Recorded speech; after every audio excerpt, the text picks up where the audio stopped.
We now welcome UFC middleweight Jordan Wright. Jordan, thank you for the time today, sir. Cool, yeah, thank you for having me. We will take the first set of questions from Gabriel Gonzalez with Cageside Press. Hey Jordan, I know you're not intimidated seeing Joaquin Buckley's knockout, but I do want to know, what did you think of watching that one back? It was pretty cool. Honestly, it was really awesome. I myself have a lot of pretty cool knockouts and submissions and finishes, so I thought it was really awesome. Obviously, he's got a lot of hype right now, but you're undefeated yourself. Is it on your mind like, hey, I get this one, I'm going to steal his thunder in 2020, or are you not a guy that lets all that get into your head?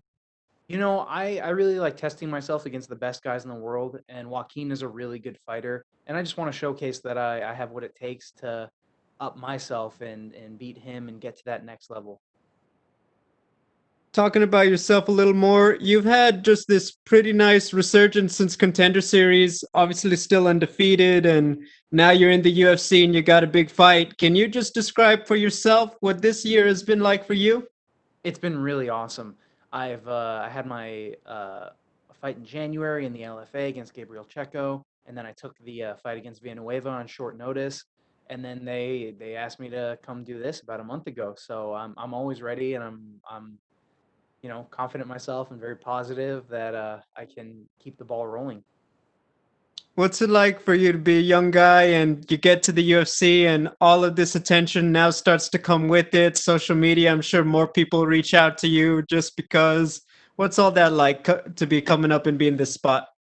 I think I can handle that stuff pretty well. I've always been pretty good at separating, my personal life from the social media life and not getting too wrapped up on what goes on online or what people are saying about me and all that stuff. Gotcha. Well, hey, thank you, Jordan. Good luck. Thank you, sir. We will take the next set of questions from Jim Barcelone with the Miami Herald. Yeah, thank you. I'm curious, how did you train for this one? Where was the training at for you? And did you have to navigate anything because of COVID, or has it just become routine in training?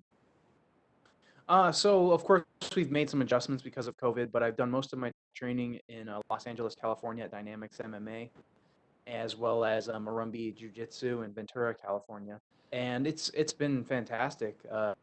Yeah, great training partners, great coaching. I've got a lot going on for me. What made you decide to take this career path into MMA? Honestly, I've been a martial artist my whole life. I've been an athlete my whole life, and it just seemed like sort of the next step for me. Like I always, I did gymnastics when I was younger. I got into karate. I started doing Muay Thai, and I just had that thirst to compete. How big is this for you and also your family to be a part of UFC and also this event? They're really proud. It's great for me because it's sort of one of those things that's meant to happen, and they're just so proud. They really get behind me. I love my family, and they're just, yeah, really really.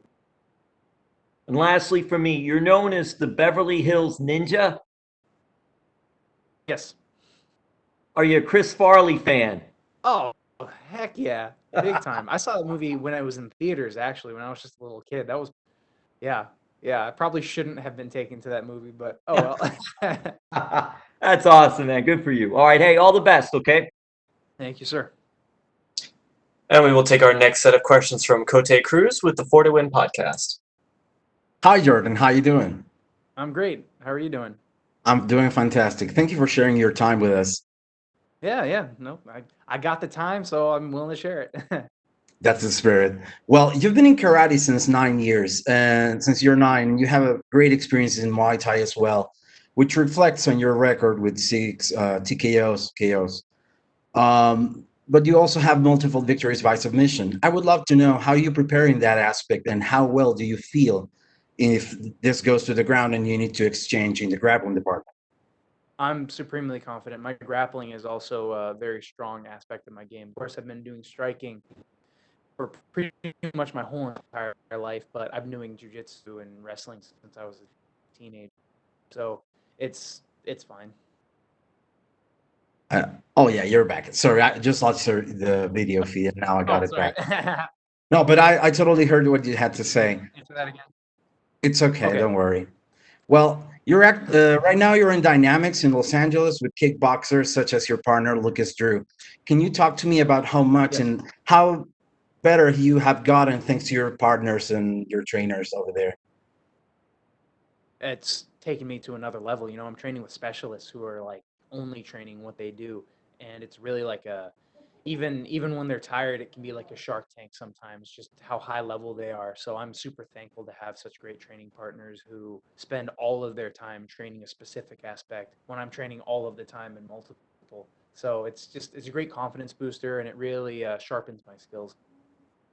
You've also been in Jackson Winklejohn when you shared with legends such as John Jones or Carlos Condit, and you also had a few opportunities to share with Anderson Silva.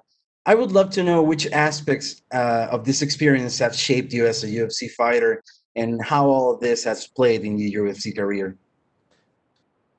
I spent about 8 years at Jackson Wink, and